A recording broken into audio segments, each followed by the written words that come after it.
문제 해설이래. 문제 분석을 한번 해보면 또 어떻게 문제가 나왔나 보는 거죠. 그러면은 지금 이제 124회 출제가 된 부분인데요. 여기 보니까 기초 이론에서 한 2문제, 그 다음에 수변전 시스템에서 3문제, 그리고 고장 계산, 그 다음에 차단기 1문제, 계기형 변성기, 그 다음에 피레기에서 1문제, 축전지 1문제 이렇게 나왔어요. 그러니까 제가 이제 우리 책에서 전원편으로 하잖아요. 우리 기본반 책에서 이렇게 하는 전원편.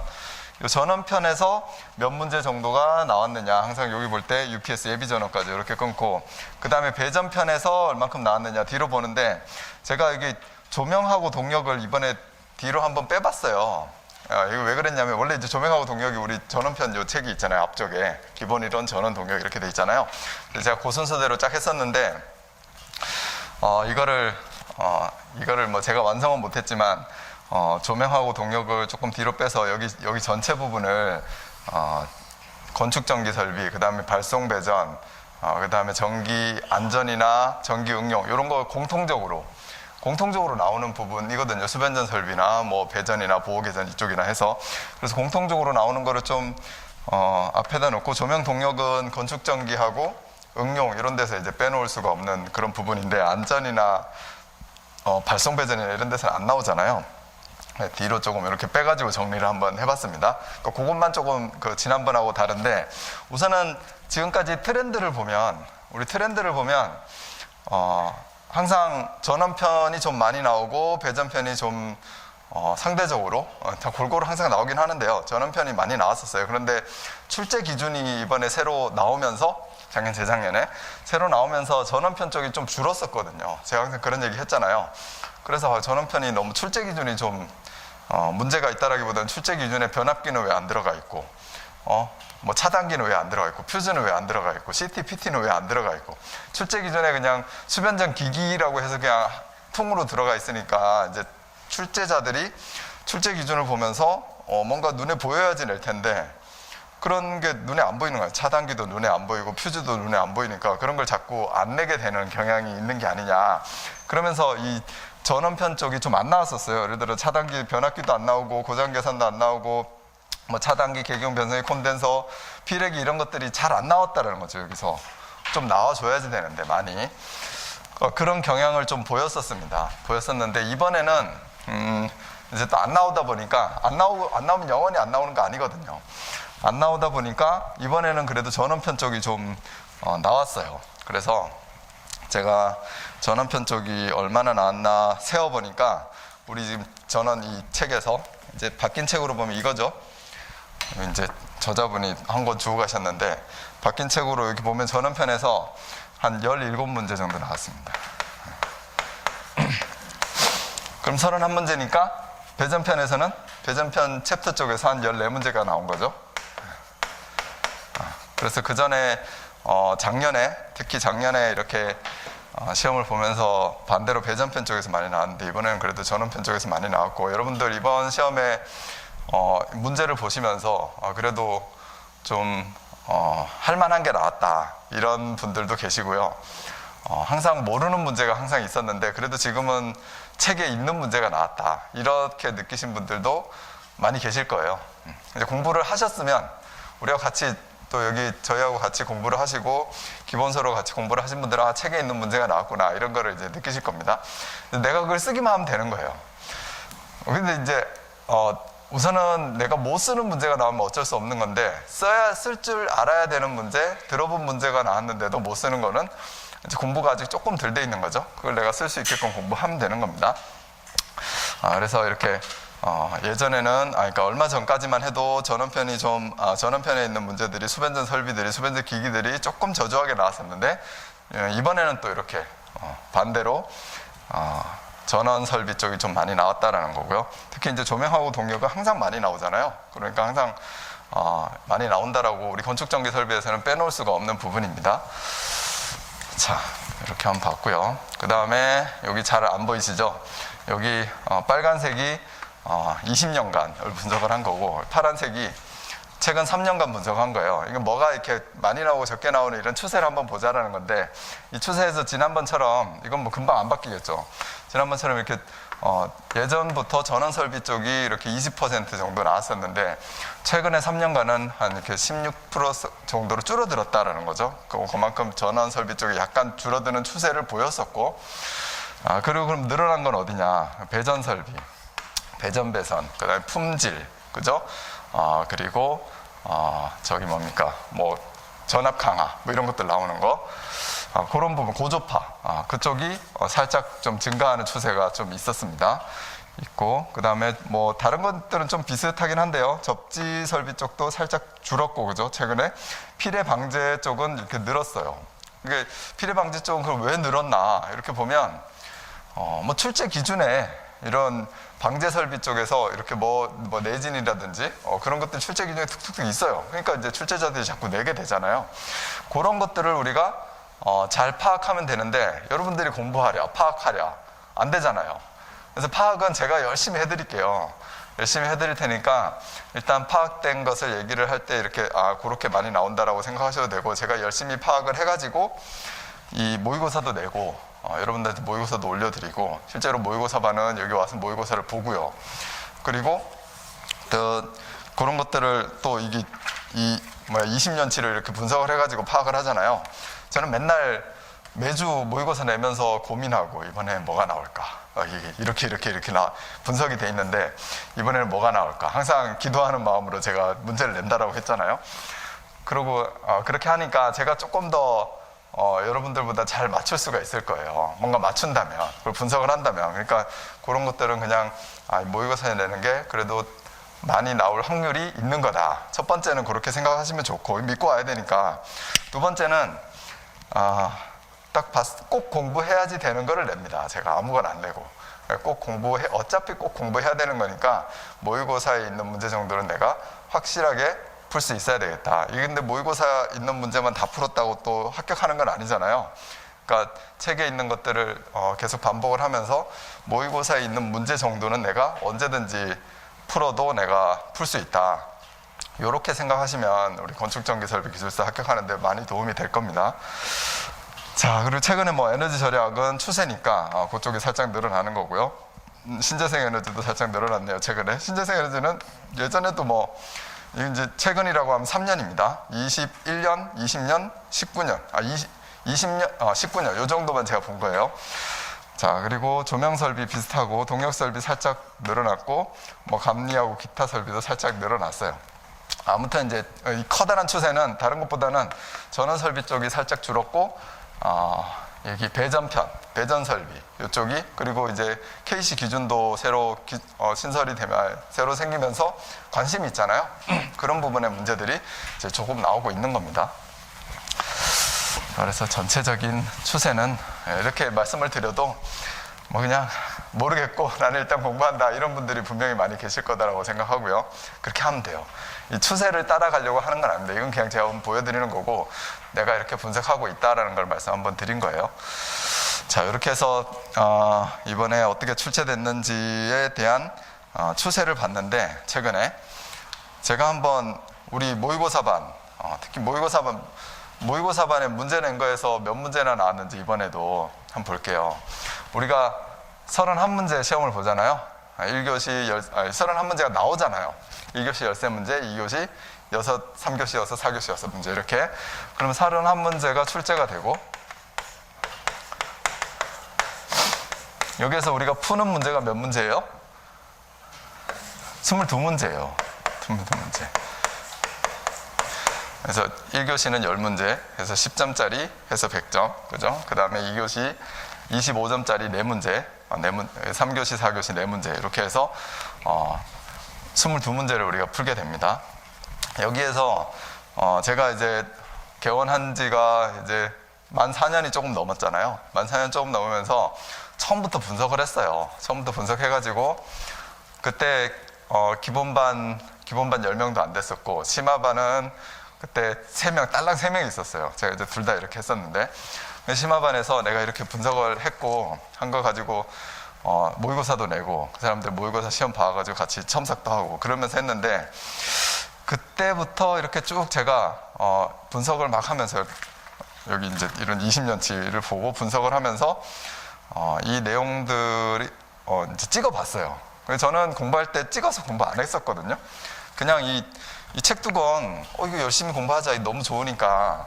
그 전에 뭐 저도 다른 책으로도 공부하고 스터디도 하고 서브노트도 만들고 뭐 하여튼 다 해봤습니다. 저도 다 해보고 합격하시는 분이 많을 거예요. 근데 그때는 자료가 많지 않을 때잖아요. 옛날에는 저도 언제부터 공부했냐면 2006, 7, 8년도 이때부터 관심이 있었거든요. 그때부터 관심해가지고 제가 14년도에 합격했나요? 그러니까 막 이 책도 보고 저 책도 보고 뭐 동영상도 구입해서 보고 막 그러면서 했었는데 이제 정리된 책들이 나오다 보니까 정리된 책을 보니까 내가 왜 정리하느라고 이렇게 고생을 했나 이런 생각이 들더라고요. 이렇게 잘 정리한 거 보면 되지. 그러면서 이제 집중을 했거든요. 책 한 권 딱 이제 구입을 해가지고 그렇게 해가지고 반복 하다 보니까 이제 이해도 되고 또 재미있어지고 그러면 여기 있는 게 시험에 실제로 나오고 또 학원 가서 강의를 들어보면 다른 책으로 강의하는데도 그럼 여기 있는 내용하고 저기 있는 내용하고 다 똑같고 그러니까 이제 저는 이제 믿고 공부를 한 건데 아무튼 이렇게 쭉 검토를 해가지고 제가 한번 찍어봤어요. 찍은 거죠. 저도 내가 뭐 알겠습니까? 그래서 여기에 나올 거고 뭐 여기 한참 안 나왔으니까 또 나올 것 같고 중요한 거고 중요하지 않은 거고 그거는 얼마나 많이 나왔냐 적게 나왔냐로 제가 판단하는 겁니다. 많이 나왔으면 중요한 거고 매번 반복해가지고 나오면 그렇지 않으면 덜 중요한 거고 이렇게 해서 분석을 하고 찍어보니까 그 당시에도 한 10개, 12개 뭐 이렇게 맞더라는 거죠. 근데 여러분들이 공부한 것 중에 시험장에 갔는데 막 22문제를 풀어야 되는데 10문제, 11문제, 12문제, 13문제가 내가 찍은 게 나왔다. 그러면은 어떠실 것 같아요? 그러면은 엄청 신날 겁니다. 일단 신나고 정말 공부할 만하다 막 이런 생각도 들 거고요. 제가 그런 느낌을 확 받았어요. 저도 예전에. 그리고 그렇게 공부하면 또 재미있다라는 게 느껴지고 합격할 수 있다 이런 생각이 들고 그래서 이제 문제 분석을 하고 하는 건데 제가 그러고 이제 시간이 또 1년 지나고 2년 지나고 계속 보니까 한 12문제에서 어떨 때는 뭐 16문제 이렇게까지 맞아지더라라는 거죠. 분석해가지고 이렇게 체크를 해보니까. 그래서 이제 자신감이 좀 생겼죠. 원래는 이거는 어차피 찍는 거고, 이거는 그냥 하는 거지. 그리고 학원에 오면 수강생들이 원하는 거지. 이거 올바른 공부 방법은 아니다라고 저는 생각하거든요. 하는데 자꾸 이 정도면 잘 맞는 거 아닌가 이런 생각이 개인적으로 들어서 이제 작년에는 제가 이거를 문제 분석에다가 21년 대비라고 해놨잖아요. 한번 띄워놓고 말씀드려보면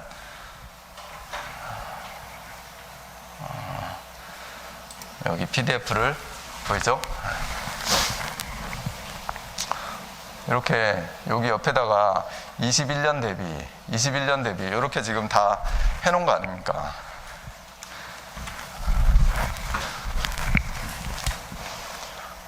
쭉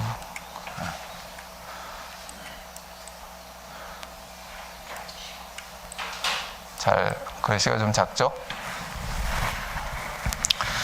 이렇게 해서 요게 21년 대비다라고 해서 해놓고 21년 대비다 이렇게 해서 해가지고 제가 이걸 언제 배포는 아니죠. 언제 이렇게 이제 만들어서 제본을 해서 이렇게 갖춰놨냐면 20년도 8월 달에 제가 했어요. 마지막 시험 보고 한 달 정도 있다가 9월일 수도 있겠네요. 20년도 9월 달에 21년 대비를 이렇게 쭉 마련을 해놨습니다. 말을 해놓고 이번에 그전에는 이거를 저 혼자 했어요. 그리고 여러분들한테 공개하는 거에는 이거 다 지우고 공개를 했거든요. 왜냐하면 이게 찍은 게 안 맞을 확률이 훨씬 더 클 테니까, 그죠? 자신감도 없고 저도. 근데 자꾸 맞아 들어가서 이번에는 그냥 자신감이 생긴 거죠. 공개해보자. 나도 모르겠다. 어떤 일이 생길지. 그런데 여기에서 상당히 많이 맞아 들어가는 거거든요. 이번에도 124회 시험을 보고 나와서 모의고사반에 있는 사람들이나 또 어떤 사람들이 전화해가지고 이번에 뭐 찍어준 거에서 다 나왔어요 그러더라고요. 그래서 찍어준 거, 제가 전화 받으면서 찍어준 거에서 어떻게 다 나오냐. 말도 안 된다. 네, 그랬거든요. 그때 다 나왔대요. 그래서 뭐 다 나왔으면 좋긴 좋은데 다는 안 나왔을 거다. 근데 그렇게 얘기했는데 그렇게 느낀 거죠. 뭐 다 나왔겠습니까? 설마 다 안 나왔지. 근데 보는 사람들이 많이 나왔다라고 느끼는 것 같아요. 그래서 오늘은 요거를 띄워놓고 잠깐 좀 살짝 말씀드릴 거고요. 그전에는 제가 지난 회차 123회차에는 해설할 때 실제 모의고사반에 문제 냈던 거 띄워놓고 몇 문제 나왔나 한번 맞춰봤거든요, 같이. 근데 그거를 여기에서 띄워드리면 다 노출되잖아. 왜냐하면 유튜브에 올릴 거니까. 오늘 여기 해설하는 거를 이제 공개 강의를 못해서 유튜브에 전체를 이번엔 다 띄울 생각인데요. 이거를 또 다 공개해버리면 모든 사람들이 다 아니까 그냥 스크롤 이렇게 해도 여기 있는 거 다 알잖아요. 그래서 제가 안 띄우려고요. 그래서 이렇게 체크만 해왔어요. 그래서 우리 좋은 씨앗 학원에 오시는 분들이 합격을 해야 되니까, 제 입장에서는. 왜냐면 우리는 이제 공부를 열심히 해서 다 합격해야 되는데 좋은 씨앗에서 많이 합격해야죠. 제 입장에서는 그런 거 아닙니까? 여러분들도 공부 열심히 하시는 분과 그렇지 않은 분, 또 이렇게 전체 우리나라 전국에서 공부하시는 분들하고는 어쨌든 선의의 경쟁을 하는 거니까. 자, 그래서 제가 그냥 안 띄우고 여기 있는 걸 한번 읽어볼게요. 실제로 나온 거를 체크해봤어요. 이게 모의고사 그대로 여러분들 드린 겁니다. 기본반에도 드리죠. 심화반에도 드리고 모의고사반에서 이걸로 모의고사 보고. 그 첫 번째 1교시 1번 문제 맞나? 124회. 네. 1교시 1번 문제가 전기절의 전기적 고유 특성 세 가지를 설명하시오. 이거 제가 이렇게 냈어요. 이거 이번에 시험에 나왔죠. 근데 전기적 고유 특성이 우리는 공부할 때 도체, 그 다음에 절연체 또는 유전체, 유전주를 갖고 있는 절연체, 그 다음에 자성체, 이렇게 이제 공부를 했고, 제가 그렇게 아마 찍어놨을 겁니다. 찍어놨고 제가 이렇게 시험에 냈는데, 이번에 시험에 나왔는데 자성체보다는 절연체하고 유전체 이렇게 해가지고, 그래서 그 정도는 한 문제 맞췄다라고 해줄 수 있는 거 아닙니까? 그래서 한번 볼게요. 이번에 전기재료의 고유 특성, 요거 모의고사 낸 건데 요거 한 문제 나왔고요. 그 다음에 광원의 세곤도에 대해 설명해라. 세곤도 연색성 설명을 했는데 이번에 나왔죠. 두 번 시험 보신 분들은 나왔다라고 생각하실 겁니다. 세 번째는 박물관, 미술관, 이번에 전시조명 나왔었죠. 전시조명은 이제 여기서 출제된, 이거 출제됐었어요. 출제된 건 제가 모의고사에서 빼거든요. 빼는데 1년 안에 있는 거는 최근에 중요한 문제, 그 다음에 1년 안 된 문제, 나온 문제는 그냥 출제된 문제로 이렇게 놓겠다 해서 제가 출제된 문제로 넣어놨는데, 일단 있으니까 체크해 볼게요. 3개. 그 다음에 여기 모의고사에 보면 배강곡선을 설명해라라는 게 있어요. 근데 배강의 특성이 이렇게 나왔죠. 조명 기구 하면서. 근데 저는 배강 곡선에 대해서 설명하라고 모의고사에 있었고, 도로 조명에서의 어떤 조명 방식, 배강의 방식을 설명해라 그랬는데, 이번에 이제 배강 특성도 나오고 뭐 전등 효율 나오고 그 합쳐서 나왔으니까 이런 거는 저는 맞췄다라고 안 합니다. 저는 이 정도로 이렇게 요것도 공부하면 좋은 거니까 탁 나온 거다라고 주장할 수 있지만, 요 정도 가지고 저는 맞췄다라고 안 해요. 그래, 이거는 안 맞춘 거다라고 일단 놓고, 그 다음에 전동기의 제동 방법, 역전 방법, 여기 모의고사에 있었는데 이번에 제동 방법 나왔죠. 그 다음에 변전 시스템에서 변압기 뱅크 구성에 대해서 설명하라, 이렇게 제가 모의고사에 냈는데, 이번에 변압기 뱅크 구성하고 모선 방식 이렇게 나왔잖아요. 근데 변전 시스템으로 가면 항상 제가 강의할 때도 변압기에 대한 구성, 그러면은 변압기를 뭐 하나 둘 거냐, 2개 볼 거냐, 3뱅크 할 거냐. 근데 변전 시스템 하면은 항상 모선하고 같이 가야 된다고 했잖아요. 변압기 시스템과 모선 시스템. 그래서 이거는 뭐 변압기 우리 뱅크 구성했으니까 이것도 하나 나왔다라고 하겠습니다. 5개. 그 다음에 고장 계산 방법중 대칭좌표법에 대해 설명하시오 있었고요. 그 다음에 대칭좌표법에 의한 일선 지락 시 이게 지락 전류 결과식에 대해서 써라, 이렇게 제가 모의고사 냈거든요. 이번에 나왔죠. 그 다음에 여기 보면 이번에 유효접지, 비유효접지 비교하는 거 있는데, 이거는 가장 뭐 기본적인 거잖아요. 우리 전기 공부해야 될 때. 근데 제가 이제 유효접지 조건을 설명하시고 이것도 냈었어요. 근데 실제 문제는 유효접지와 비유효접지를 비교해라라고 나왔으니까 이것도 안 낸 걸로 칩니다. 저는 이런 것도. 그래서 이런 거 뭐 안 맞췄다고 치고. 자, 그 다음에 변류기 쪽에 가면은 변류기 포화전압의 정의 이렇게. 그 다음에 이 특성 이렇게 냈는데 이번에 니포인트 볼테이지 나왔죠? 또 나왔고. 또 넘어가 보면 축전지의 용량 산정 방법 이번에 그대로 나왔죠. 용량 산정 방법 모의고사에 있었는데 나왔고. 그 다음에 케이블의 충전 전류의 발생 원인 영향 대책 설명해라 이렇게 있었거든요. 그대로 이번에 케이블 충전 전류가 발생하는 원인이 뭐냐, 그거에 대한 문제점이 뭐냐 나왔었죠. 기가 막히지 않습니까? 저도 기가 막혀요. 어떻게 이렇게 문제가 이렇게 나오지? 그 다음에 저압계통에서 단락사고 시 회로 보호 방식, 차단기의 저압 차단기의 차단 방식 설명하라 있었거든요. 이번에 캐스케이드 차단 방식 나왔죠? 그건 뭐 전용량 캐스케이드 하는 거니까 이 정도면 맞힌 거죠. 당연히. 이 안에 당연히 써야 되는 내용이니까. 그 다음에 내 임펄스 LEMP 보호 대책 시스템 여기 있죠. 지금 뭐 모의고사를 뭐 거들떠도 안 본 분도 여기 계시니까 진짜 맞았나 싶을 텐데.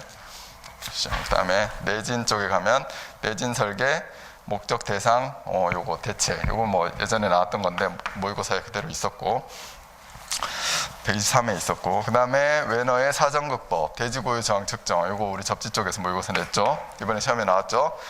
대지 저항률에 미치는 요인까지 제가 문제를 2개로 나눠서 냈어요. 근데 하나로 문제가 합쳐져서 나왔습니다. 그러니까 한 문제만 맞은 걸로 할게요. 이미 이제 12개를 넘었어요. 그러면은 제가 항상 해오던 거에 대해서 이번에도 맞아 들어갔다라는 거죠. 그리고 개통 접지 방식의 특징 항목별로 비교해 설명하시오. 여기에 개통 접지면은 뭐 유효 접지, 비유효 접지 이거라고 제가 쳤나 본데 일단 치죠. 왜냐하면 개통 접지 방식에 대해서 설명하라고 나와 있으니까 유효 접지, 비유효 접지하고 개통 접지 방식하고 똑같이 설명하는 거거든요. 유효 접지는 직접 접지로, 그죠? 비유효 접지는 비접지나 저항 접지가 속하는 건데 그 특성에 대해서 그냥 비접지로 생각하면서 설명하면 되죠. 지락시 전류는 어떻게 되지? 또는 건전상에 뜨는 전압은 어떻게 되지? 지락 전류는 어떻게 검출하지? 이런 게 서로 다른 거 아닙니까? 유도장애는 뭐가 더 많이 생기지? 이런 거 다 비교하면 되는 거니까요. 그리고 신재생 에너지 보면은 신재생 에너지에 여기 분류해라 특징, 중요성은 뭐냐, 에너지 변환의 원리는 뭐냐 이런 것도 제가 문제 냈거든요. 신재생 에너지도 이번에 그렇게 나왔죠. 신재생 에너지 종류와 종류별 특징에 대해 설명하라고 나왔잖아요. 이 끝이네. 네.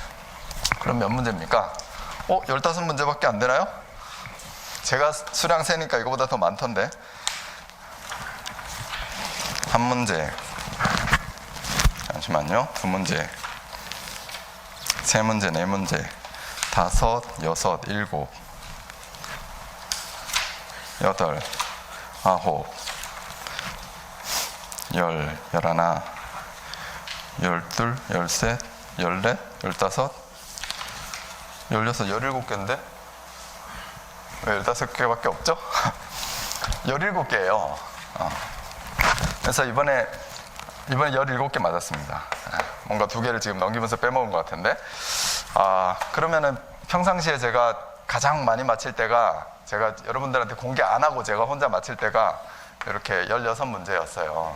근데 이번에는 한 17문제 정도 정확하게는 17.5문제, 0.5 정도 친 거 하면은 17.5문제가 맞았거든요. 그러니까 이제 우리 22문제 풀면 되는데 17문제를 풀어보고 들어갔다는 거 아닙니까? 여기 여러분들이 제 모의고사를 제대로 풀어보고 공부를 했으면 그러면은 합격하죠. 충분히 합격하죠. 그래서 이번에는 많이 합격해야 됩니다. 이번에는 또 문제가 또 기본 벗어나는 거 많이 안 나오고 1교시에 10문제, 2, 3, 4교시에 4문제를 선택할 수 있었으니까 공부를 이제 했다면 선택할 수 있었으니까 합격자 다른 사람들도 많이 그렇게 했을 거예요. 책 가지고 다 공부하니까. 그러니까 합격자들이 좀 많이 나올 수도 있습니다. 근데 합격자가 많이 나오고 적게 나오고는 누가 뭐에 의해서 결정되는 거예요? 채점위원회 그 컨디션에 따라서 결정이 되는 겁니다. 그러니까 채점위원이 누가 들어가느냐가 영향을 많이 미쳐요. 왜 그러냐면 우리가 60점이 합격인데 대부분 이제 기술사 시험은 딱 보고 빨리 봅니다. 이거 천천히 다 읽어볼 시간 절대 없어요. 여러분들이 막 주설주설이 써도 절대 못 읽어봐요. 눈에 딱 보이게 써야 됩니다. 근데 딱 보고 이제 이 채점위원은 스타일이 그런 거예요. 스타일이 그냥 어느 정도 썼으면 15점, 그러니까 합격 정도 되면 15점이다라는 거죠. 왜냐하면 25점에 15점을 주면 60점이거든요. 100분율로 하면은. 그래서 제가 15로 하겠습니다. 25점 문제 딱 보니까 어느 정도 썼네? 15점. 척척 보면서 다음 문제 15점. 이러고 그냥 넘어간다니까요. 이거 언제 다 읽어보고 있어요. 절대 못 읽어봅니다. 근데 눈에 확 잘 띄어요. 눈에 확 잘 띄고 잘 썼다. 그리고 막 그림도 실무적인 그림들이 딱 느낌이 팍팍 온다. 타임 차트도 막 그리고 단선도도 그리고 그렇게 하면은 이 사람은 다른 사람보다 많이 잘 썼네. 그렇게 해서 25점을 주면은 좋은데 안 그렇다라는 거죠. 17점. 아무리 잘 써도 막 18점. 엄청 짠 거예요. 짠돌이 채점위원이 들어가면 이렇게 채점을 합니다.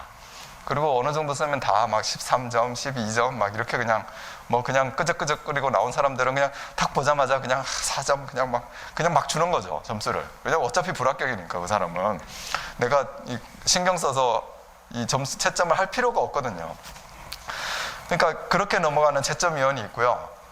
그렇지 않은 채점위원도 있어요. 또는 처음 채점위원이 되는 사람도 있고. 왜냐하면 채점위원 계속 채점위원 하는 거 아니잖아요. 이렇게 계속 이렇게 공단에서 아무나 이렇게 해가지고 하니까 그래야지 또 비리도 없을 거고 그럴 거 아닙니까.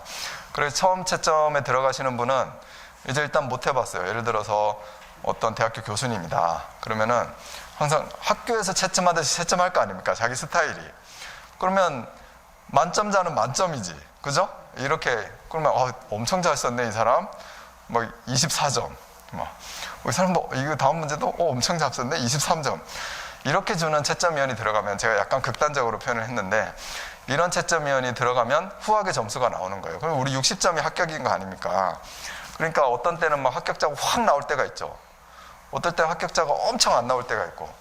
이게 채점위원의 스타일이 그런 사람이 들어간 겁니다. 이렇게 짜게 주는 사람이 들어가면 아무리 문제가 쉽게 나오고 우리가 아무리 잘 써도 5명 합격, 6명 합격, 7명 합격 이렇게 가는 거고요. 후하게 주는 채점위원이 들어가면 우리는 똑같이 쓸 거예요. 똑같이 공부하고 한두 달 만에 얼마나 많이 달라지겠습니까? 똑같이 쓰는데 문제가 좀 어렵게 나와도 이렇게 갑자기 15명, 20명 이렇게 합격할 수가 있다라는 거죠. 지금 건축전기에서는 그런 게 별로 없었잖아요. 건축전기는 관심도 많고 항상 점수도 짜게 주는 사람만 들어가는 것 같아. 근데 최근에 보면은 작년에 발송배전도 갑자기 조금씩 합격하다가 확 합격해 버렸잖아요. 그런 것들이 채점위원이 그렇게 좀 채점하는 방식이 다른 사람이 들어간 거예요. 그 다음에 전기응용도 재작년에 한번 엄청나게 합격했죠. 50% 가까이 합격하지 않았습니까? 그럴 때 시험 보러 간 사람이 운이 좋은 거예요. 하늘에서 내리는 운이 그 사람한테 있는 겁니다. 그런 채점위원이 들어간 거예요. 그리고 지난번에 안전도 많이 합격했잖아요. 다른 때보다. 저도 운이 엄청 좋은 거예요. 보면 제가 얼마나 잘 썼겠어요. 뻔하지. 쓸게 뻔하고 대단한 것도 진짜 하나도 없어요. 여기 제가 오늘 풀이를 했는데 풀이하면서도 얘기하겠지만 나는 제가 풀이를 하면서 책에 있는 거 갖다 넣는 거죠. 책에 있는 거 나왔으니까 갖다 넣으면서 나도 이렇게 다 못 쓰는데 항상 그렇게 생각하거든요. 내가 이해한 만큼만 쓰고 오거든요. 저도. 그래도 합격을 한다라는 거죠. 그러니까 시험을 이제 꾸준히 보시고 그러면 합격 운도 당연히 따르고 채점자가 잘 주는 채점이 위원이 들어가면 시험 운도 따르고 그 다음에 꾸준히 공부한 사람이 꾸준히 응시를 한 사람이 결국에는 가장 빨리 합격하더라. 이게 결론이 나오는 겁니다. 그러니까 그렇게 해서 여러분들 공부하시면 되고 오늘도 재미있게 그냥 풀이를 같이 한번 보시면 좋을 것 같아요. 이게 이렇네 저렇네 막 따지는 것보다. 근데 오늘은 뭐를 한번 띄워놓고 스크롤을 해보려고 하냐면 이거는 제가 분석한 거잖아요. 분석한 거에서 작년에 처음으로 제가 21년 데뷔다라고 이거 할 때도 할까 말까 엄청 고민했습니다. 과연 내가 이거를 공개해놓고 이거 이제 인강으로 듣는 사람들도 이 책을 사가고 그러거든요. 우리 학원에서도 학원에서 제가 강의할 때 항상 얘기하지만 그래서 이거를 내가 하는 게 이거 옳은 일인가 아닌가를 상당히 고민을 했는데 한번 해본 거예요. 근데 이제 올해처럼 이렇게 성공을 하면 내년에도 할 겁니다. 내년에 했는데 그 다음 해에 폭삭 망했다 이러면 이제 안 할 수도 있어요. 그건 알 수 없는 겁니다. 근데 얼마나 맞아 들어가는지 한번 보겠습니다. 올해가 끝나면 다시 한번 해야 되는데 지금 중간 차원에서 21년 대비라고 제가 작년에 해놓은 거예요. 그죠? 그리고 얼마나 나왔냐. 이 주황색은 올해 첫 회차에 나온 겁니다. 근데 이 주황색은 안 보고 주황색도 이렇게 맞아 들어가는 거죠. 근데 파란색, 요게 지금 124회 이번에 시험 본 거예요. 한번 보자고요. 수변전 설비에서 변압기 뱅크의 구성 방법과 모성 구성 방식에 대해 설명해라. 여기 제가 찍어놓은 거 보면 여기서 수변전 설비의 구성 방안 이렇게 해놨잖아요. 요게 21년 대비다. 수변전 설비의 구성 방안이 뭐예요? 수전 설비 어떻게 할 거냐, 1회선, 2회선 할 거냐, 뭐 할 거냐, 변전 시스템 어떻게 할 거냐, 원뱅크, 투뱅크, 쓰리뱅크 어떻게 할 거냐, 아니면 1단 강압 할 거냐, 2단 강압 할 거냐, 모선은 단일 모선 할 거냐, 이중 모선 할 거냐, 이런 거 아닙니까? 그러니까 똑같이 나온 거죠. 그리고 그 다음 문제는 변전실에 대해서 변전실에 대해서 이렇게 시험에 나왔어요. 위치 선정, 기기 배치시 고려사항, 건축사항 고려사항, 변전실 면적 결정에 영향을 주는 요소에 대해 설명해봐라. 제가 21년 대비로 어떻게 해놨냐면 변전실의 위치 결정, 기기 배치, 건축적인 고려사항에 대하여 설명하고 변전실 면적 산정 방법을 설명하시오. 요걸 21년 대비로 탁 찍어 놓은 거거든요. 그대로 똑같이 나왔잖아요. 그죠? 저도 깜짝 놀랐습니다. 왜 이렇게 내가 찍은 게 이렇게 왜냐하면 이 중에서 다른 게 나와도 비슷하게 공부해서 여러분들이 합칠 텐데, 합격을 할 텐데 너무 똑같이 나온 부분도 있는 거죠. 자, 초고층 간선. 초고층 간선은 제가 뭐 안 찍어놨는데 일단 초고층 간선이 이번에 시험에 나왔고요. 제가 초고층에서 뭘 찍어놨냐면 초고층 전기설비 고려사항을 설명하시오. 요거를 제가 21년 대비로 해놨어요. 그러니까 초고층에 대해서 나오긴 나온 거죠. 그죠? 초고층 전기설비다라고 하면 수변전 설비도 어떻게 할 건지, 뭐 간선은 어떻게 할 건지, 변전 시스템은 어떻게 할 건지 이런 거 다 같이 쓰면 되는데 이번 간선에 대해서 나온 겁니다. 그리고 또 뭐 엘리베이터는 어떻게 할 건지 이런 게 있는 거죠.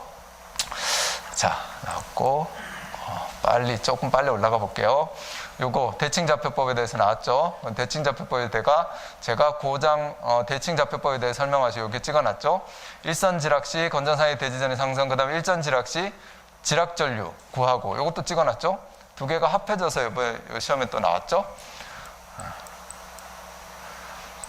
자, 여러분들 잘 안 보이시더라도 제가 읽어 드릴게요.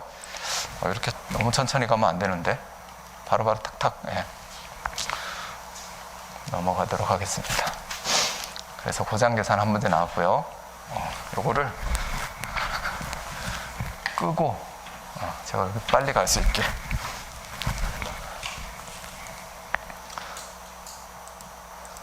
고장 계산, 그 다음에 변압기에서는 한번 쑥쑥 내려가 보면 파란색이 일단 안 보이고 그냥 막 넘어가지는 않겠죠.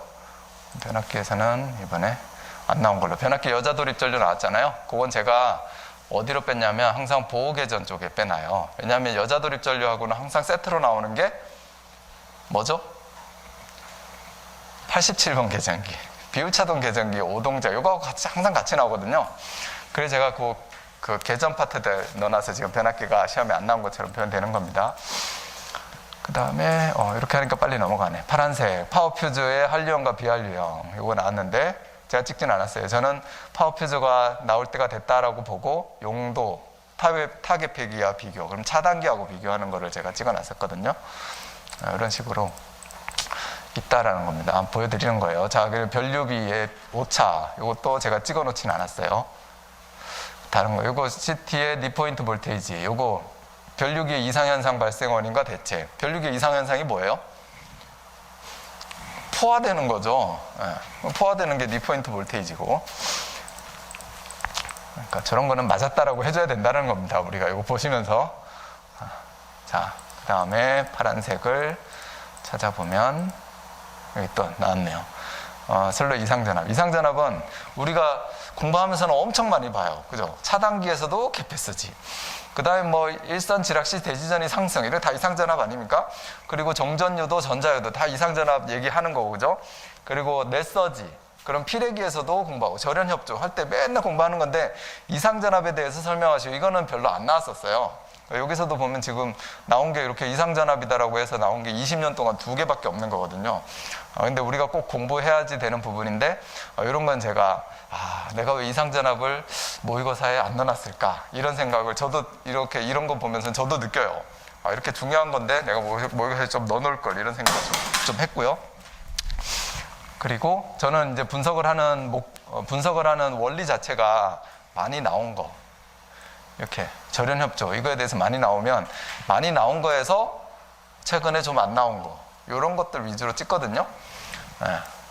그리고 정말 얘는 나오긴 했는데 또 나올 것 같은 거, 그거는 그런 느낌이 샥 들면, 제가 항상 찍을 때 기도를 한다고 그랬잖아요. 근데 그런 느낌이 샥 들면 엄청 고민합니다. 이게 내 생각인가? 신의 뜻인가? 이러면서. 근데 그런 거 가지고 찍어 놓은 게 있는데 그런 게 맞으면 또 엄청 뜨끔하죠.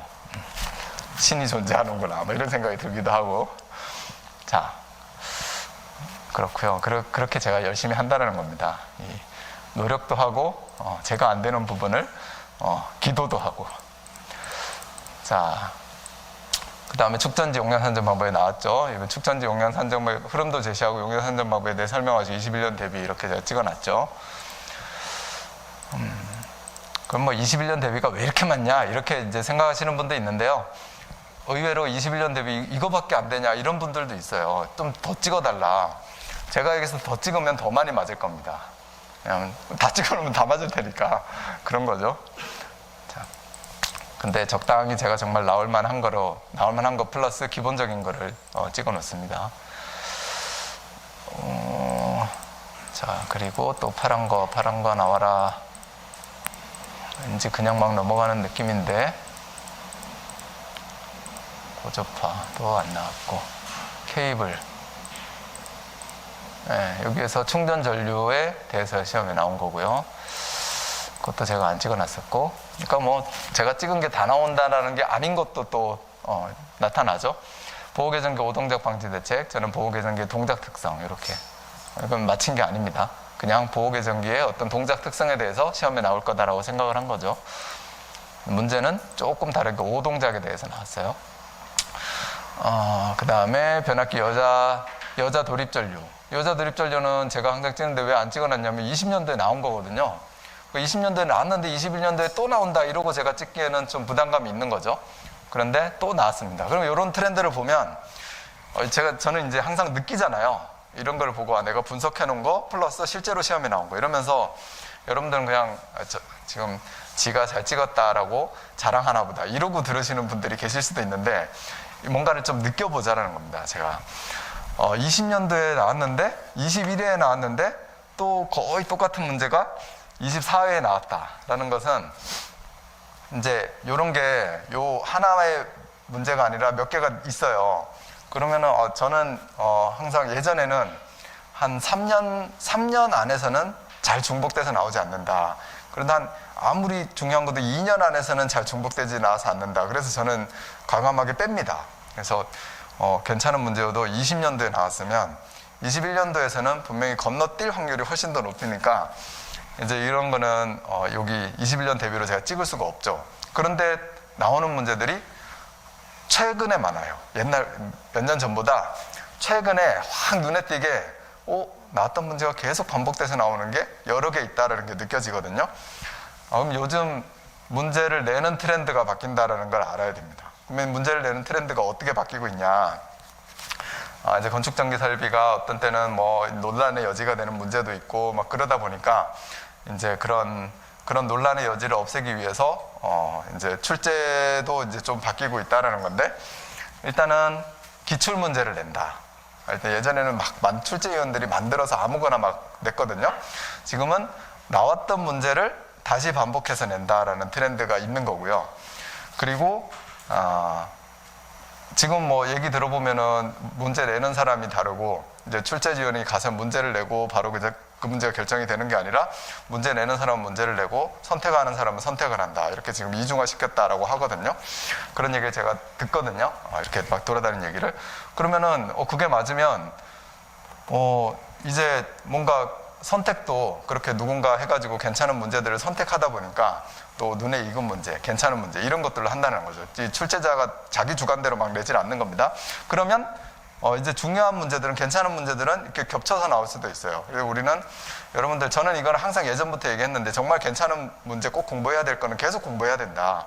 올해 나왔다라고 내년에 안 나올 거니까 이건 다 제껴놓고 내년에 나올 것만 골라가지고 공부하면 안 된다라는 거거든요. 여러분들 그렇게 공부하시면 안 됩니다. 근데 지금은 출제도 실제로 돼요. 그러니까 확실히 이제 다 뭐라 그럴까, 골라서 공부하는 것보다는 좋은, 꼭 공부해야 될 것들을 계속 공부하고 가야지 된다는 거를 좀 느껴야 됩니다. 그렇게 하는 사람이 더 빠르게 합격할 수가 있는 것이고. 자, 저도 이제 그럼 21년 대비로 할 때 그런 것들을 또 반영을 할 거예요. 자, 또 넘어가다 보면 유효 접지, 비유효 접지를 설명하시오, 이렇게 돼 있네요. 제가 여기 21년 대비로는 직접 접지, 저항 접지, 비접지 방식에 대해서 특징을 설명해라. 개통 접지가 21년도에 나올 거다라고 했죠. 요거는 보면은 20년도에도 나왔는데 제가 21년 대비로 또 찍어놨거든요. 그죠? 분명히 이때는 처음에는 16년도에 나오고 한참 동안 안 나와가지고 처음에는 이제 21년 대비로 그러니까 벌써 20년도 대비로 제가 생각해놨던 겁니다. 근데 실제로 20년도에 나왔어요. 근데 제가 20년도에 나왔는데 21년도에 또 나올 것이다라고 찍어놓은 거거든요. 저도 생각을 한 거죠.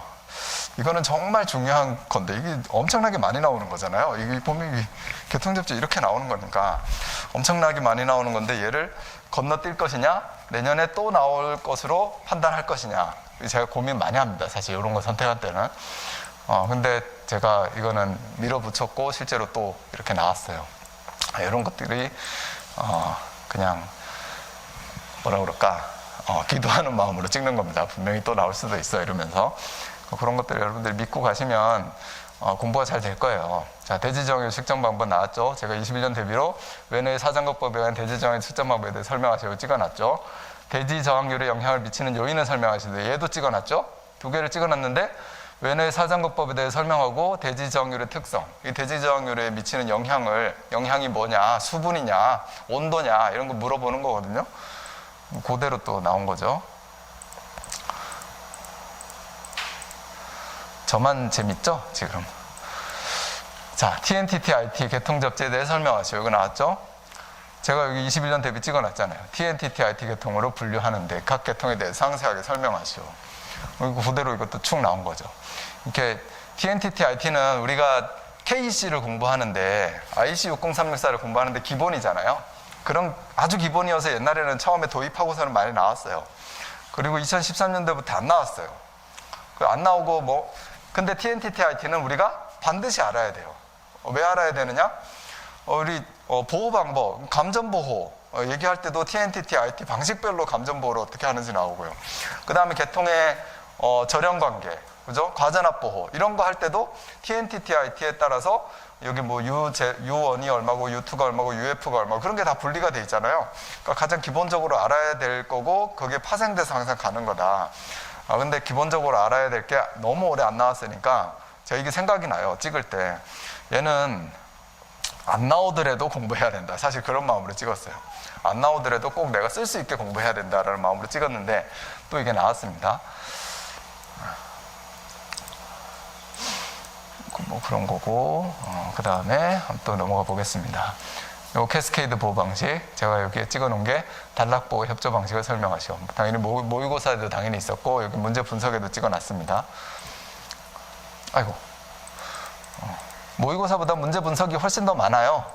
그래서 문제 분석이 더 맞아 들어갈 확률이 높습니다. 그건 뭐 당연한 거죠. 자, 그 다음에 여기 LPZ, LEMP에 대해 설명하시오 나왔는데 제가 21년 대비로 여기 LEMP, LPMS에 대해서 설명하시오 찍어놨죠. 자, 요거는 이번에 내진 설계에 대해서 내진 대책 하라고 돼 있는데 요건 제가 21년 대비로 작년에 찍어 놓은 건데 내진에 대해서 이번에 21년도에만 2번 나왔어요. 그죠?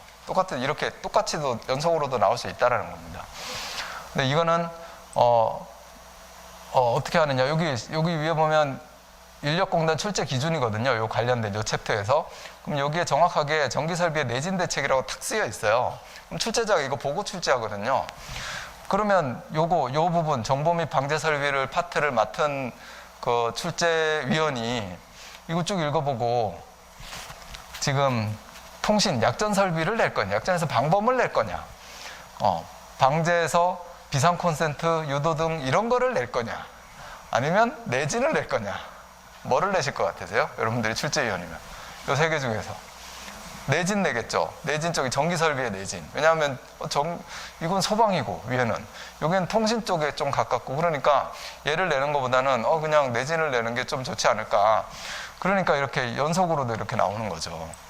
나올 수 있는 거고 최근에 이쪽 배전 쪽이 좀 많아진다라는 트렌드 안에 통신 쪽도 좀 나오고 소방 쪽도 좀 나왔거든요. 제가 그 막 공부하지 말라고 옛날에는 많이 그랬잖아요. 근데 요즘은 그런 게 툭툭툭 튀어나오고 있고 출제 기준에 있다 보니까 그래서 이제 국토부 기준에 있는 제가 오늘 그래서 책을 많이 들고 왔어요. 많이도 아니지. 국토부 기준에 있는 정도로는 우리가 조금은 공부해둘 필요가 있다. 앞으로는 제가 그렇게 얘기했고 너무 범위는 넓히지 말고 얘만 약전 쪽은 얘만 공부하라고 제가 강조했었습니다. 그런 부분이 좀 시험에 또 나온 거고 또 파란색 정전기 방제역과 코로나에 대해서 설명하시오라고 돼 있고요. 얘는 찍어놓은 건 아닙니다.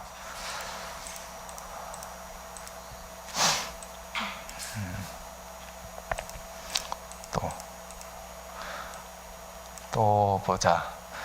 배터리를 이용한 ESS가 중요하거든요. 중요한데 어떤 게 나올지 잘 모르는데 저는 이제 화재 원인에 대해서 하고 계속 화재는 계속 나왔었고요. 그거에 대해서 찍어 놓은 거고요. 그 다음에 저는 이제 신경향에 대해서 좀 제가 신경향은 잘 안 만들어요. 왜냐면 나온 거에서 아직 내가 만든 문제가 나올 이유가 없으니까 잘 안 만드는데 그래도 ESS는 신경향을 좀 해봤습니다. 근데 시험에 꼭 나올 것 같은 느낌이 들어서 비상전원 겸용 ESS 아직 안 나왔어요. 언젠가는 나올 확률이 있다고 저는 생각합니다. 자, 그리고 신재생 에너지 정의 특징 시험에 나왔었는데 이건 뭐 기본적인 거고 저도 찍어놓지는 않았어요. 근데 제가 신재생에 대해서 공부를 많이 하라고 안 그러죠. 시험에는 많이 나오는데 왜냐하면 너무 할 게 많아서 신재생도 너무 할 게 많아요. 신재생만 하더라도 너무 할 게 많아서 그런데 꼭 공부해야 될 게 뭐다라고 하냐면 신재생 에너지의 종류는 알아야 된다. 11가지에 대한 거. 이거 제가 수업 시간에 말씀드리고요. 항상 말씀드렸고 그 다음에 신재생 에너지에서 뭐를 알아야 돼요? 분산연전은 계통 연계는 알아야 된다. 이 정도는 공부하셔야 된다. 태양광 발전에 대해서 공부하셔도 분명히 공부한 게 안 나올 확률이 높다라고 제가 항상 태양광에서는 말씀드리고 제가 그렇게 느끼거든요. 문제를 볼 때마다 매차 수십 회의 문제를 보면서 그리고 풍력의 그냥 기본만 해야 된다. 그 신재생 에너지는 거의 안 하는 스타일이죠. 제가 왜냐하면 이 분석을 쫙 해보면 이 똑같은 문제가 별로 없어요. 태양광 발전 문제는 많이 나오는데 저도 몇 개를 찍어놨는데 기본적인 것만 찍어놨습니다. 잘 맞추질 못하죠. 이번에도 나온 게 뭐예요? BIPV예요. 얘도 어떻게 보면 전체적으로는 BIPV 여러분들 뭔지는 아시죠? 뭔지는 아는데 내가 이거를 딱 찍어서 공부하기에는 쉽지 않죠. 모듈 구조, 특징, 그 다음에 BIPV하고 일반 PV 시스템의 비교, 설계시 고려사항 이런 것들을 다 나열하게끔 공부하기가 쉽지 않잖아요. 책에도 잘 안 나오는 내용이고 그래서 제가 이 태양광 쪽은 맞추기 힘들다라고 항상 말씀드리는 겁니다. 자, 그리고 요거 이제 조명이 나오네요. 색온도의 정의와 조도의 관계에 대해 설명하시오라고 했는데 제가 색온도를 못 맞췄어요. 딱 21년 대비로는 못 맞췄어요. 항상 여기 기본적인 사항이긴 한데 이것도 왜 못 맞췄냐. 항상 우리가 뭐 시감도, 수능, 퍼킨제, 그 다음에 뭐 균제도, 그 다음에 연색성, 눈부심 이런 것들이 반복돼서 나온다라고 제가 말씀드렸잖아요. 그래가지고 제가 찍은 거는 이 중에서 이제 그래도 계속 반복해서 나오는데 가장 안 나온 연색성, 그 다음에 반복해서 나오는데 그래도 조금 최근에 안 나온 눈부심 요거를 찍어놨는데 이번에 또 색온도가 나왔어요. 근데 색온도는 여기 있거든요. 21회에 나왔었거든요. 근데 이번에 또 색온도가 나왔습니다. 그러니까 이렇게 정확하게 이 트렌드를 읽기가 쉽지가 않아요. 색온도는 뭐 여러분들 잘 아시니까. 자, 그 다음에 기구의 배강 특성, 휘도 특성, 기구 효율에 대해서 나왔고요. 제가 뭐 해놓은 게 있나? 여기는 이것도 해놓은 게 없는 것 같네요. 자, 미술관 조명, 그 다음에 전시 조명. 제가 여러 가지 조명 중에 있는데 조명 중에서 21년 대비로 박물관 전시 조명을 찍어놨어요. 전시 조명 찍어놨는데 23회에 전시 조명 나왔죠. 박물관 미술관. 그 다음에 24회도 박물관 미술관 나왔죠. 그러니까 이것도 찍은 게 작년에 찍어놓은 게 올해 2번이나 연달아서 나온 겁니다. 자, 이런 거는 이제 여기에서는 미술관 조명, 학교 조명, 골프장 조명, 뭐 병원 조명, 무대 조명, 항공등화 뭐 이런 것들이 쭉 있는데, 그다음에 경기장 조명 이런 것들이 있는데, 제가 이번에 이 전시 조명을 이렇게 해서 맞췄더니 또 막 전화가 와서 뭐라고 하냐면 대단하십니다 이러면서 다음에는 무슨 조명이 나오는지 좀 알려주세요 이러더라고요.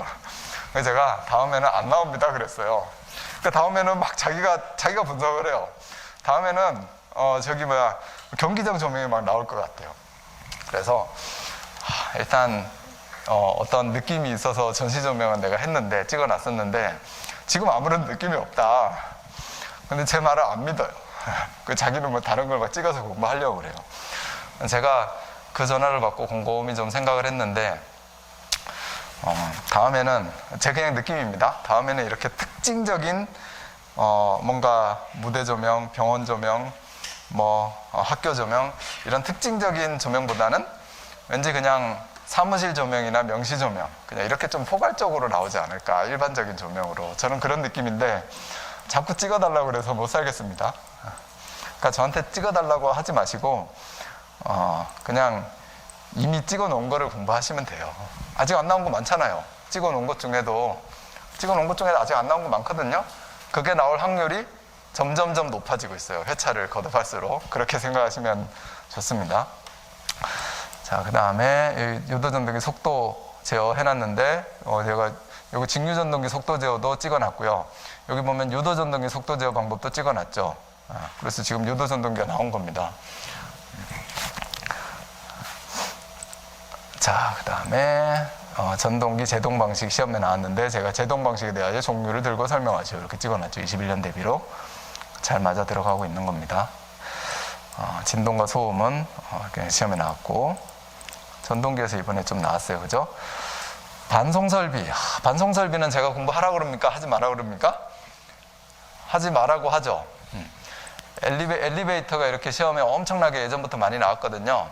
그래서 하지 말라고 하는데, 왜냐하면 뭐라 그럴까, 뭐 엘리베이터도 할 게 많아요. 근데 하면은 국토부 기준 것만 해라. 제가 그렇게 얘기를 합니다. 그리고 에스컬레이터는 시험에 거의 안 나왔으니까 이제 안 하겠죠? 한번 보세요. 제가 엘리베이터가 이번에 작년에 나와가지고 안 찍었습니다. 이번에 올해는 안 나올 것이다라고 생각했는데 이거는 엄청나게 많이 나오는 거여서 뭐 나올 수도 있어요. 근데 딱 공부량이 또 많기 때문에 내가 안 하는 거고요. 에스컬레이터로 가면 에스컬레이터 이렇게 시험에 이렇게 몇 번 나왔는데 제가 이거 보세요. 21년 대비로 에스컬레이터를 찍어놨어요. 제가 고민 많이 했거든요. 내가 공부는 하지 말라고 합니다. 에스컬레이터 공부하지 말라고 분명히 얘기해요. 제가 항상 얘기를 하는데 예상 문제는 찍어놨어요. 이 부분을 지나가는데 뭔가 느낌이 오더라고요. 뭔가 제가 쭉 보면서 예상 문제를 찍어야 되는데 에스컬레이터에서 뭔가 탁 걸렸어요. 그래서 이건 나는 공부하지 말라고 하는 건데 왠지 이번에 한 번쯤은 나올 것 같은 느낌이 들더라고요. 그래서 느낌을 들었는데 그럼 뭘 찍어야 되냐? 에스컬레이터는 뭐만 나왔냐면 안전시설, 뭐 종류, 안전장치 계속 이렇게 나왔어요. 최근에 이렇게 계속 나왔는데 그래서 제가 안전장치보다는 이게 국토부 기준 보다가 했습니다. 이제 여기에서도 출제위원들이 좀 내는데 딱 엘리베이터하고 에스컬레이터를 탁 펴놓고 요거 시험에 한번 나왔었고 요것도 나왔었고 근데 에스컬레이터가 안 나온 지가 꽤 됐네. 누군가는 분명히 요거를 생각하고 있을 가능성이 있다라고 느낌이 오더라고요. 그래서 제가 예상 문제로 다른 문제를 썼어요. 여기 요걸 내가 출제자라면 여기에서 에스컬레이터를 펴놓고 뭐를 낼 것이냐. 그래서 에스컬레이터 용량도 있고 한데 엘리베이터도 분명히 낼 수 있고 반성설비로 들어가서 그러면 뭘 낼 것이냐. 그리고 쫙 봤더니 앞에 설계 순서가 딱 나오는데 설계시 고려사항도 착 나오고 엘리베이터, 에스컬레이터에 대해서 설계 순서와 설계시 고려사항에 대해 설명하시고 이러면 그냥 요거 탁 띄워가지고 답안지 착 만들면 되거든요. 그래서 요게 나올 것 같다라고 제 스스로 예상을 했죠. 그래서 에스컬레이터는 공부하지 말라고 하면서 21년 대비로 작년에 찍어놓고 설계 순서와 설계시 고려사항 이렇게 중요한 사항 이걸 넣어놨어요. 근데 이번에 나오긴 했는데 아니나 다를까 또 안전장치에 대해서 나왔습니다. 엘리베이터도 그러면서 제가 엘리베이터도 여기에서 공부할 사항으로 아무것도 안 찍었어요. 아무것도 안 찍고 그냥 설계 순서와 설계시 중요 고려사항에 대해 설명하시고 이것만 예상 문제를 한번 넣어봤습니다. 근데 안전장치가 나왔어요. 이런 것들이 제가 항상 고민하고 있다는 것을 좀 보여드리고 싶은 겁니다. 네, 거의 끝나가는 것 같아요. 없죠? 기타에서는 안 나왔으니까 이번에. 자, 이렇게 해가지고 재미있으셨는지 모르겠는데요. 이렇게 여러분들이 이제 합격을 위해서 가고 있는데 학원이라는 데를 나와서 또 공부하고 있고, 당연히 저는 학원에 나오면은 여기 있는 내용을 재미있게 공부하기 위해서 이해를 해야 된다. 항상 제가 얘기를 하잖아요. 그래서 이 이해를 시켜드리기 위해서 저는 학원을 일하는 것 자체를 만들어 놓은 거고, 근데 그런 목적으로 저는 이렇게 하는 거예요. 근데 여러분들이 합격도 해야 되잖아요. 근데 저는 이렇게 찍는 거를 싫어하는데 여러분들을 합격시키기 위해서 그냥 스스로 고민하는 겁니다. 어떻게 하면 괜찮은 문제를 여러분들이 골라가지고 공부를 해서 합격을 할 수 있을까. 근데 그런 것들이 실질적으로 이렇게 12문제에서 16문제 정도는 정말 나와요. 지난번에도 한 15문제 정도 맞췄었잖아요. 이번에는 한 17문제 정도 이렇게 모의고사에서 나왔었고, 그러니까 그런 거는 이제 제가 이건 중요하다, 그 다음에 또 나올 가능성이 있다, 이런 것들이 나올 가능성을 보고 공부를 한다면 이렇게 제가 제시하는 대로 공부를 하시고요. 이게 이게 아니다라고 얘기할 뻔했습니다. 하여튼 제시를 그렇게 하시고, 또 전반적으로 공부를 해야 되겠다라고 생각하시면 제가 항상 말씀드리잖아요. 이거를 보고 이렇게 가장 많이 나온 것들 항상 이렇게 모아놨잖아요. 이렇게 조금 나온 거 말고 한두 번 나온 거 다 제껴버리고 정말 많이 나오는 것들, 그런 것들 위주로 우리가 공부를 하면 돼요. 단락전류도 많이 나왔고, 뭐 변압기 및 용량 산정에 대해서 많이 나왔고, 변압기 효율에 대해서 많이 나왔고, 그런 것들 위주로 공부를 해나가시면 항상 시험장에 가면 항상 내가 항상 본 거다, 내가 공부했던 거다, 이렇게 느끼실 겁니다. 근데 그 다음에는 이제 다 알겠는데 시험장에 가서 시험 보시면 안 써져요. 실제로 안 써지는 사람들이 많이 있다라는 거죠. 그거는 내가 뭔가 머릿속에 암기가 안 돼 있는 거예요. 암기라는 말을 제가 싫어하는데 암기, 숙지가 안 돼 있는 겁니다. 어떻게 보면 숙지. 이게 뭐가 안 돼 있냐면 반복이 안 돼 있어요. 반복이. 연습이 안 돼 있다라는 겁니다. 이게 지금 올림픽 철이 오잖아요. 전 이게 시험 공부할 때 올림픽, 월드컵 이런 거 오면은 특히 올림픽 보면은 내가 저렇게 공부해야 되는데, 저 그런 생각 하거든요. 금메달리스트를 항상 보면 그 사람들은 매일 하는 게 이거 아닙니까? 자기가 진짜 잘하는 거를 맨날 반복하잖아요. 맨날. 그러니까 제가 그거 보면서 기술사를 합격하려면 이거를 해야 된다라는 생각이 들었거든요. 왜냐하면 이제 책을 많이 보다 보면 여러분들이 학원에서 뭐 원턴, 투턴도 하고 책을 보다 보면 다 아는 것 같아요. 다 알아요. 그리고 다 아는데 시험장에 가면 합격을 못 한다는 거죠. 그거는 정말 내가 써야 되는 수식, 내가 여기서 생각해야 될 항목, 여기 안 떠오르는 거거든요. 그리고 어떤 그림을 배치를 해가지고 내가 답안지를 쓸까, 이런 것들이 시험장에 가서 순간순간 탁탁 안 떠오르는 거예요. 집에 와서 생각하면 알죠. 시험장에 나오면서 맞다, 그거였는데, 이렇게 된다는 거죠. 그러면은 절대 금메달을 딸 수가 없는 겁니다. 그죠? 운동선수가 시험장에서 느끼면 안 되는 거거든요. 근데 우리는 시험장에 가서 맨날 느끼고 와요. 시험장에 가면은 내 실력을 발휘하고 와야 되는데. 그러니까 이제 공부를 저와 같이 하면서 시험장에 가서 느끼고만 오지 말고 내가 발휘를 하고 와야 되겠다. 그거 하기 위해서는 이제 중요하다라고 하는 거를 내가 머릿속에다가 넣어야 되겠다, 이렇게 생각하시면서 하면 됩니다. 어차피 자격증 시험이다 보니까 그게 필요하다라는 겁니다. 네, 그런 마음가짐을 가지시고 공부를 하시면 우리 좋은 씨앗에서 더 많이 합격자가 나올 거고요. 이번에도 이렇게 모의고사를 잘 봤다면, 문제를, 그 다음에 열심히 공부를 했다면 몇 명을 몇 명이 우리 합격을 해야지 되냐면 인원수는 알 수 없죠. 알 수 없는데 50% 합격하셔야 됩니다. 항상 여러분들 전국의 합격자 중에서 좋은 씨앗 학원에 계신 분들이 50%는 합격을 해야지 제가 잘하고 있구나라고 느낄 거예요. 여러분들이 50%를 합격 못하면 저는 스트레스를 받을 겁니다. 뭔가 잘못됐지 이러면서 스트레스를 받으면서 제가 있을 테니까 저를 스트레스 받지 않게 하기 위해서 50% 이번에도 합격하기를 기원하겠습니다. 합격 여기 기본반에 계신 분들도 당연히 합격해야 되고요. 심화반 모의고사반에 계신 분들도 열심히 노력하시니까 그 중에서 전국에서 우리 학원에서 50% 이번에도 합격하기를 제 느낌이 이번에도 50% 되겠는데 저는 이렇게 느꼈거든요. 결과를 한번 지켜보도록 하겠습니다. 향후에